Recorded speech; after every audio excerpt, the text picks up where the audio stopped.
Ok, bonjour, bonsoir, je ne sais pas l'heure à laquelle vous regardez cette vidéo. C'est encore et toujours Olivier Dunette, en direct de Magic the Gathering Arena, Magic Assemblée Arena en français, j'espère que vous allez bien. Nous sommes le samedi 20 septembre, il est 5h moins le quart de l'après-midi. Et je vais vous faire une petite vidéo, entre une demi-heure et trois quarts d'heure. Voilà, pour vous donner un bon moment, une belle pause dans votre journée ou une activité si vous êtes insomniaque. Donc je joue mon deck démon amplifié contre le bot de Magic, l'intelligence artificielle de Magic qui s'appelle Sparky, ça veut dire l'étincelle en français. Il est assez fort, sauf qu'il crée des erreurs, il fait des erreurs tactiques souvent qui lui coûtent la partie. Là, en jeu humain, on aurait persévéré et retourner la table. Donc il est un peu plus facile à jouer qu'un jeu humain. Voilà, c'est ce que je veux dire. Donc Sparky d'un côté, Lightning Wave de l'autre, votre serviteur.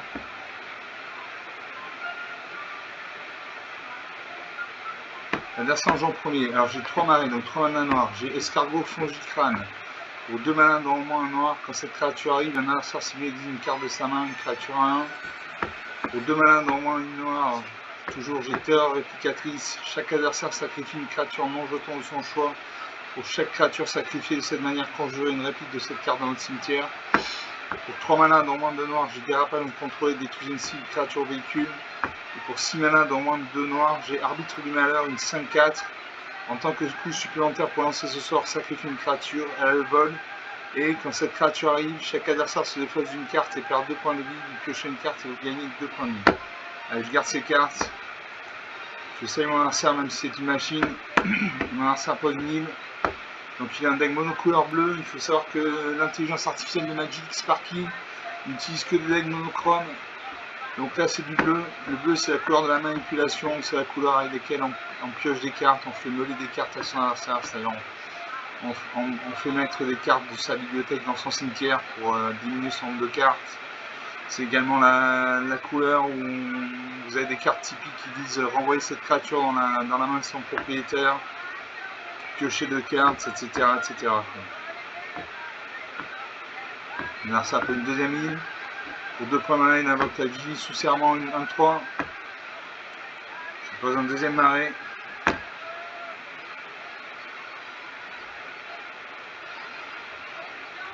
Je vais jouer Terreur Réplicatrice. Chaque adversaire sacrifie une créature non jeton de son choix. Pour chaque créature sacrifiée de cette manière, crée un réplique de cette carte dans votre cimetière. Narsa prend une troisième ligne, invoque le garde de l'île des Gosses, une 2-2. Je joue un marais. Je joue l'escargot Fongicrane. Quand cette carte arrive, Narsa exile une carte de sa main. L'exil c'est le néant, c'est là, c'est à gauche de la pioche, à côté de la pioche. Narsa pose un mur, une 0-4, une attaque avec sa 2-2. Je pose une montagne.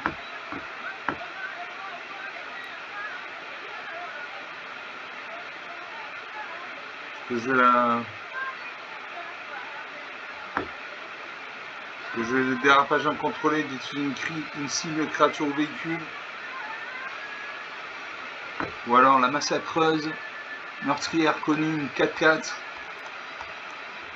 Les créatures contrôlées ont la flétrissure. Flétrissement, une source avec la flétrissure inflige des blessures aux créatures sous la forme de marqueur -1, -1. Donc à chaque fois qu'une créature qu'un adversaire contrôle meurt, si son endurance est inférieure à 1, piochez une carte. Donc je joue ça.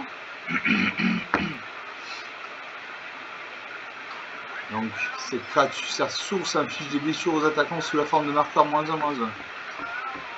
Alors je n'attaque pas. Je n'attaque pas, j'ai 4, 5. Je n'attaque pas parce que j'ai une 1 en face, il y a une 0-4 qui peut bloquer. Une attaque avec sa 2 de volante, je ne peux pas bloquer parce que je n'ai ni le vol ni la portée. Je rage de sucre.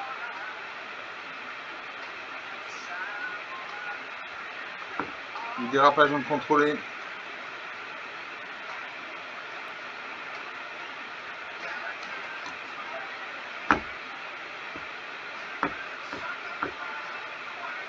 Elle joue le dérapage incontrôlé. Je détruis sa créature volante. Je n'ai ni le bal ni à portée, donc ça fait une menace en moins. Je peux jouer rage de sucre. Une créature ciblée gagne plus 3 plus 0 jusqu'à la fin du tour. Piocher une carte, je le mets sur ma 4-4. Menace.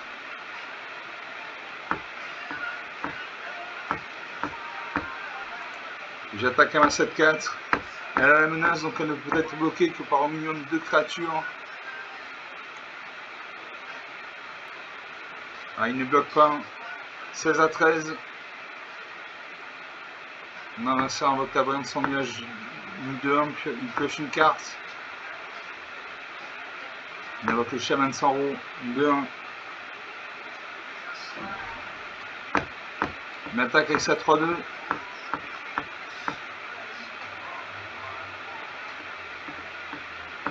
Est-ce que je sacrifie ma 1?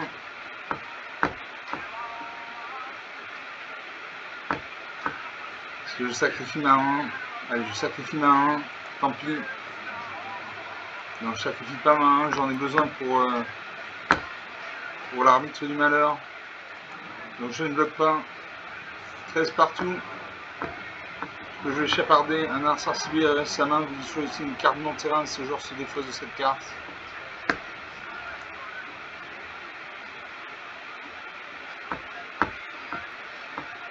J'attaque avec ma 4-4 de menace. Est-ce qu'il va bloquer? Il bloque. Les 3 créatures vont mourir.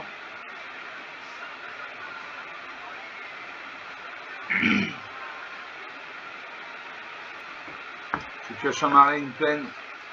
Je joue une plaine. Je peux jouer lumière de bannissement. Quand cet enchantement arrive, exile un permanent non terrain ciblé qu'un arçar contrôle jusqu'à ce que cet enchantement quitte le champ de bataille. Je vais cibler son mur 0-4. Voilà. Il reste 2 créatures sur le champ de bataille, une 2-1, une 1. Je pose un marais. Je joue l'étincelle éthérique.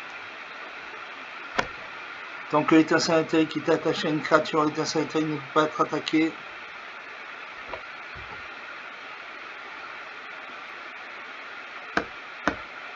J'ai joué l'arbitre du malheur, une 5-4. Je sacrifie ma 1.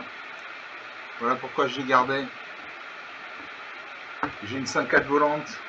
Quand cette créature arrive, chaque adversaire se défausse d'une carte et perd 2 points de vie. Piocher 2 cartes et gagne 2 points de vie. 15 à 11. Pioche ratifoïdien, contact mortel 1. Donc s'il m'attaque avec sa 1, je bloque à ma 1, il meurt. Je peux jouer l'étincelle éthérique.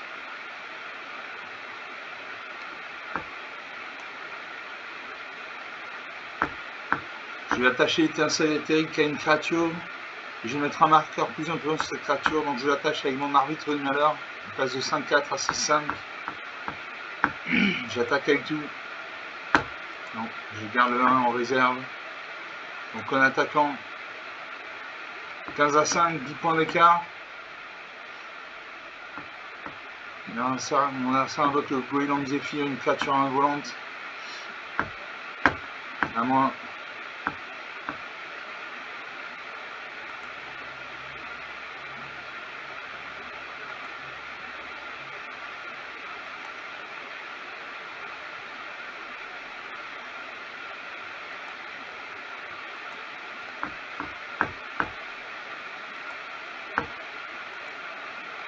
J'attaque à ma 7-6.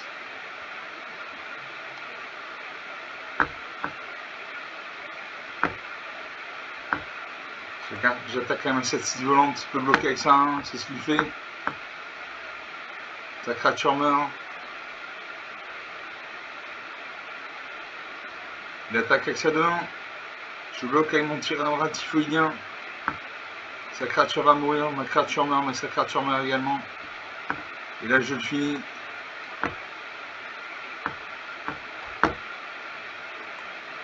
Je vais piocher 2 cartes. Je peux jouer une montagne. Et là j'attaque et je le finis. Voilà, 15 à moins 2, 17 points d'écart. 10 minutes de jeu depuis le début de cette vidéo. Donc une belle victoire. 17 points d'écart, rien à dire. J'ai eu l'étincelle éthérique qui a permis à ma créature de gagner plus 1, plus 1. Donc une partie jouée, une partie gagnée.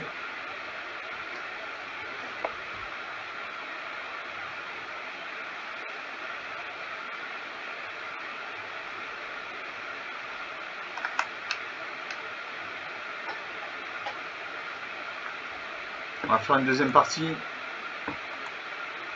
Toujours contre le bot de Magic, Sparky l'étincelant, l'intelligence artificielle. C'est Lightning Wave, onde de choc en français. Voilà. J'ai un avatar avec une tête de Tom Cruise. Adversaire en première. J'ai 2 montagnes, donc 2 manas rouges. J'ai une forêt, donc une mana verte. Unité sans score de lion pour 5 manas, dans le monde de blanc, une de 5. À chaque fois que vous attaquez les créatures contrôlées, gagnent plus en plus jusqu'à la fin du tour. Pour 2 manas dans le moins noir, j'ai Lustrum de Valakir. 2 manas dans le moins noir, Vanir 109, une de 2. Et voilà. Alors est-ce que je fais un mulligan? Il me faut un mana noir et 2 manas blanches. Allez, je garde ces cartes. Je fais le pari que j'ai coché la mana blanche et la mana noire bientôt. En attendant, je joue n'importe quoi, une montagne. Alors ça repose un marais, donc il a un deck monocouleur noir. Le noir c'est la couleur de la mort.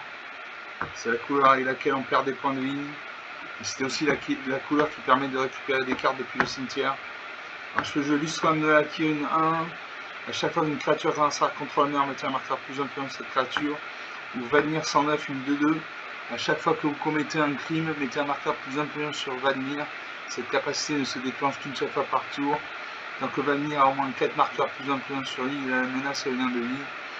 Donc crime, cibler les adversaires, tout ce qui contrôle et ou des cartes de leur cimetière est un crime. Donc je joue ça.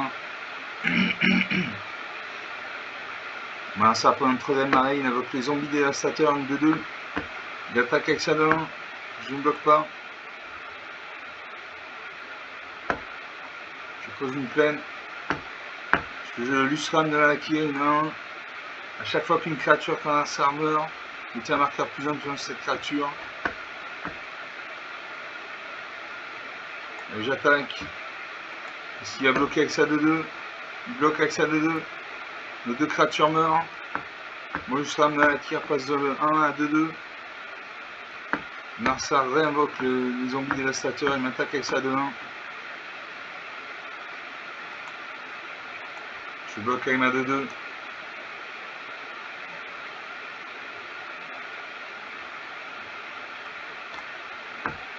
Là, je peux jouer Vengeance des Corbeaux. À chaque fois qu'une créature vous attaque ou attaque un planeswalker que vous contrôlez, le contrôleur de cette créature perd un point de vie ou gagne un point de vie. Donc ça c'est bien. Narsar invoque de voir une Crovoid, une 2-1. Il attaque avec sa 2-2. Il perd un point de vie, je gagne un point de vie. 17 à 19. Je peux jouer le dérapage incontrôlé, détruire une cible créature au véhicule. Je détruis ça 2-2.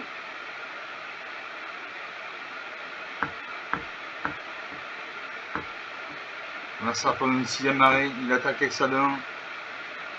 Il perd un point de vie, je gagne un point de vie, 16 à 18. Je pose une montagne, je peux jouer homicide, détruire une créature ciblée. Je détruis son Vorin Crovois. Voilà, il n'y a plus de créatures sur le champ de bataille.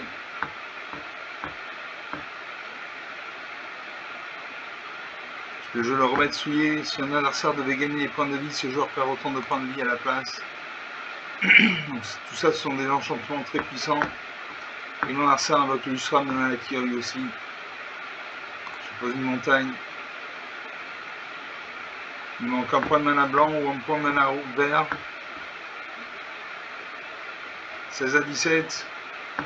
Je joue le Poupon de terreur, une 3-4. À chaque fois que cette créature ou qu'un autre artefact que vous contrôlez arrive, chaque adversaire perd un point de vie, il gagne un point de vie. Donc on passe à 17 à 16. Narsar fait un homicide, il détruit mon Poupon de terreur. Son Lustrum de Valakir passe à 2-2. Il perd un point de vie, je gagne un point de vie, 16 à 15. Je joue le Rakshasa de Durmak, une 5-5 menace, donc il peut être bloqué que par minimum de créatures. Quand cette créature arrive, une créature ciblée que l'adversaire contrôle gagne -2/-2 jusqu'à la fin du tour. Et une créature ciblée que vous contrôlez gagne +2/+2 jusqu'à la fin du tour. Donc son Usran Malakir va gagner en -2, donc il va passer à 0-0, donc il va mourir. Voilà, et ma créature passe à 7-7. Temporairement. Là il revient à 5-5. Moi de jouer, je peux jouer le Rotefeu Gobelin. Donc Rotefeu Gobelin. Pour 3 points de mana, révélez les cartes dessus de votre bibliothèque jusqu'à ce que vous révéliez une carte de terrain. Cet artefact inflige à n'importe quel signe un nombre de créatures égal au nombre de cartes non-terrain révélées de cette manière. Si la carte de terrain révélée était une montagne, cet artefact inflige le double de ses blessures à la place. Mettez les cartes révélées au-dessous de la bibliothèque dans l'ordre de votre choix.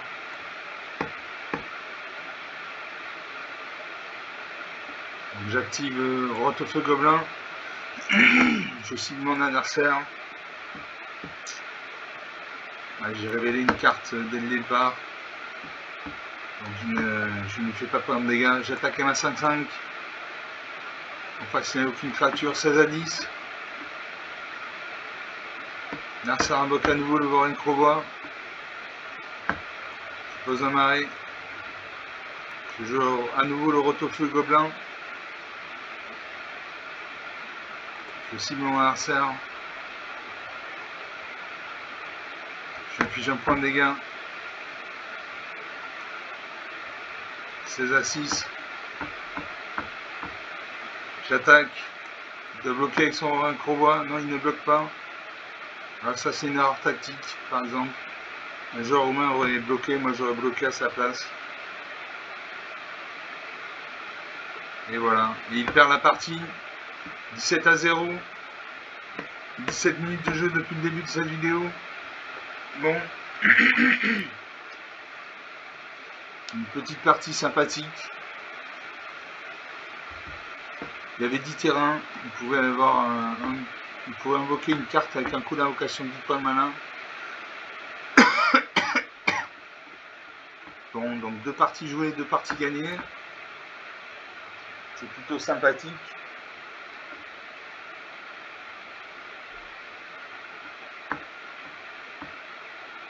On va faire une troisième partie.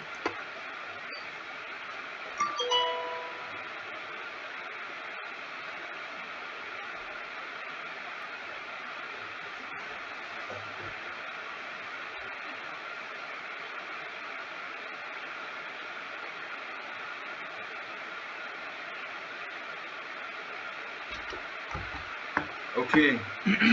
Alors je commence. Non, l'adversaire joue en premier.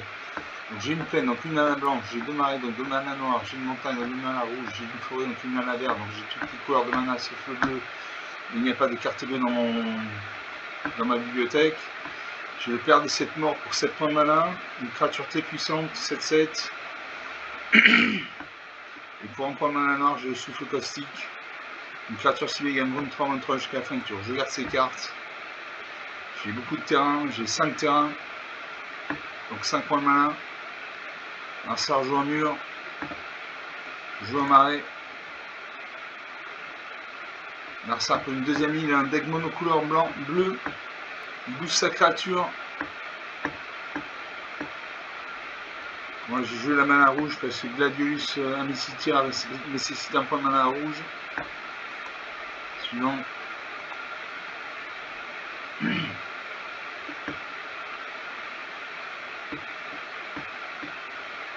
Voilà, ça invoque la volante sans nuage. Quand cette créature arrive, piocher une carte. Je vais faire souffle caustique. Je détruis ça d'un. Il pioche quand même une carte. Alors moi je pose une forêt.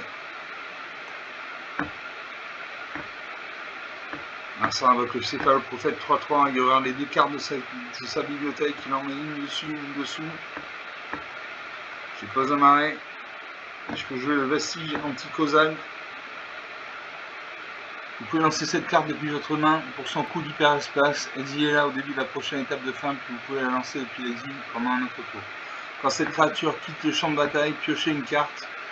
Puis vous pouvez mettre sur le champ de bataille engager une carte de permanent avec une valeur de mana inférieure ou égale au nombre de terrains contrôlés depuis votre main. Donc je joue le vestige anti-causal en hyperespace.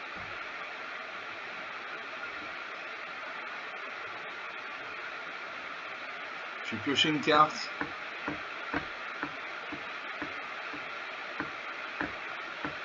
J'ai posé, qu'est-ce que je peux poser? J'ai posé une plaine. J'ai posé une plaine.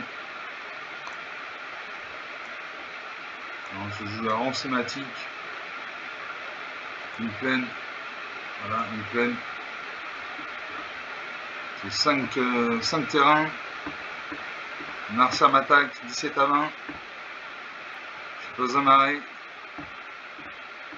Je peux jouer Bannière de 109. Gladiolus amicitien. Le vestige causal. Et je joue le vestige causal. Une 7-5. Là, ça invoque le dragon des trombes. Je pose une montagne. Là, je joue le père des 7 morts, une 7-7. Donc, elle a l'initiative. Donc, elle attaque avant, elle inflige des dégâts avant que l'adversaire n'inflige des dégâts. Elle a la vigilance, donc elle ne s'engage pas quand elle attaque. Donc, elle peut attaquer et bloquer au même tour. Elle a la menace, ce qui veut dire qu'elle ne peut être bloquée que par au minimum 2 créatures. Elle a le piétinement, c'est-à-dire que son surplus de blessures est infligé au joueur adverse. Elle a la portée, donc elle peut se battre contre les créatures qui ont le vol. Elle a le lien de vie, donc à chaque fois qu'elle fait 7 points de dégâts, je gagne 7 points de vie. Voilà. Donc je joue ça.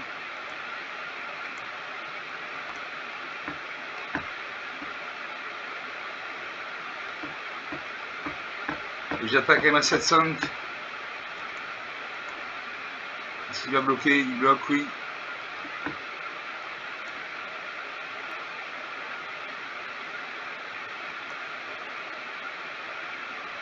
Les 3 créatures meurent.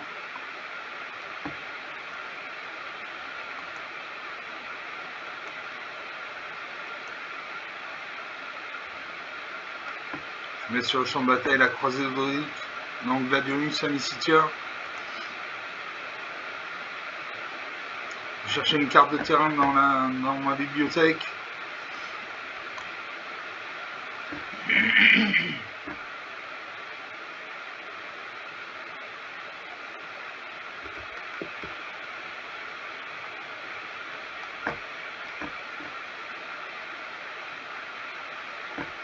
Voilà, je pose une forêt.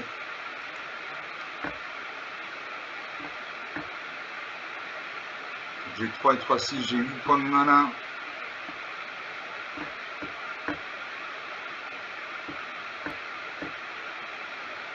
Je joue un marais.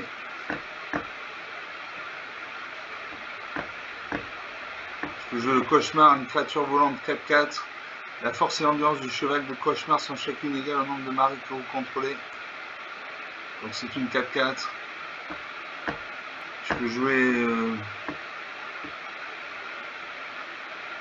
le fléau des ronds sématiques. Le croisé d'Odric, une 4-4. Voilà, la force et l'ambiance de la croisée d'Odric sont chacune égales au nombre de créatures contrôlées. J'ai 4 créatures, donc la croisée d'Odric est une 4-4. J'attaque à ma 6-6 et ma 9-9 volante. Non, ma 9-9 n'est pas violente.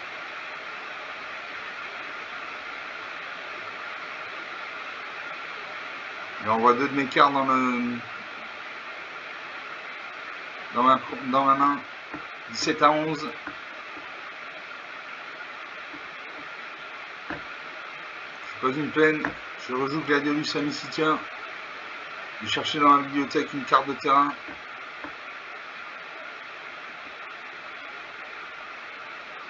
À chaque fois qu'un terrain contrôlé arrive, je choisis un terrain vert. Je n'ai pas le choix. Donc Gladiolus amicitien. À chaque fois qu'un terrain contrôlé arrive, une autre créature ciblée contrôlée gagne plus de et faire le piétinement jusqu'à la fin du tour. Donc j'ai joué ma 4-4. Voilà, je peux jouer la croisée d'Odric.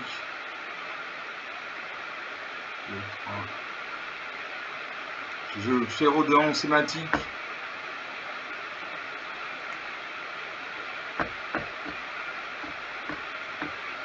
Je paye. Je vais mettre un +1/+1. Et sur ma 6-6 volante, je paye. Une créature passe à 8-7 avec le piétinement.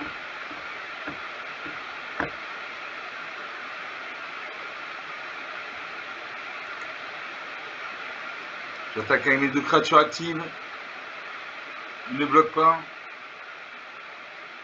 Et il meurt. Voilà, et normalement un adversaire humain aurait bloqué. Il n'a pas bloqué donc il meurt. 33 moins 4. 37 points d'écart, rien à dire. 26 minutes de jeu depuis le début de cette vidéo. Bon, 3 parties jouées, 3 parties gagnées. Donc une dernière haut la main. Donc le deck est validé en fait. Voilà, ce deck tient la route. Il ne reste plus qu'à jouer contre un joueur humain. Voilà, donc on peut en rester là. On va en rester là pour cette vidéo. J'espère que vous avez apprécié. Vous pouvez lâcher des pouces bleus, des likes, des j'aime, des commentaires, parler de la chaîne autour de vous, etc., etc. Je vous remercie d'avoir regardé cette vidéo. Je vous salue, je vous dis à très bientôt. Ciao.